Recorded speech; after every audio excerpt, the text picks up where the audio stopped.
ครับผมมื้อนี้ได้มาติดตามผู้ใช้ผลิตภัณฑ์เสริมอาหารแฮปปี้วันนะครับผมคือคุณอู่ทองเวียงชนกครับอยู่บ้านยังครับบ้านบงไตครับบ้านบงใต้อำเภออย่างนะครับผเพื่อมสว่างครับจังหวัดสกลนครสนะครับกลนครครับครับแต่ก่อนคุณอู่ทองมีอาการเป็นสะเก็ดเงินนะครับผมครับช่วงก้อนกินที่มีผ่าวิโอครับลมต้นนับเป็นพื้นเต็มตัวนะครับผมปัจจุบันครับกินที่ไหนบ้างปัจจุบันนี่อาการครับอาการก็ดีครับมีอาการขั้นบาสุมือนี่อาการขั้นมันจะมีช่วงขาครับเนี่ยมันแรงหน่อยครับโอ้ถ้าครับผมเนาะครับแต่ไม่ใช่ผลิตภัณฑ์เสริมอาหารในวันแค่2 เดือนวะครับ2 เดือนครับปัจจุบันผลิตภัณฑ์เปลี่ยนแปลงเนาะครับไม่เรียนช่วงขาเท่านั้นครับครับผมอยู่ตามหลังนะครับผม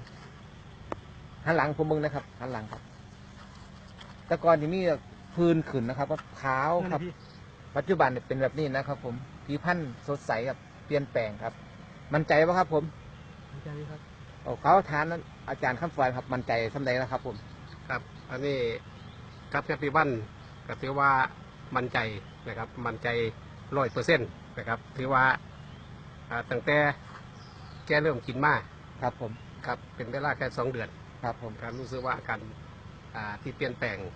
นะครับเกิดขึ้นเท่าที่พี่น้องได้เห็นได้ชมนะครับทั้งโทรศัพท์หรือว่าทูตบุกนะครับทั้งเฟซต่างๆนะครับคุณอู่ทองเวียงชนกตัวจริงครับครับผมขอเบอร์คุณพ่อข้ามฟอยนะครับผมเบอร์โทษนะครับผมเบอร์โทรศัพท์ของผม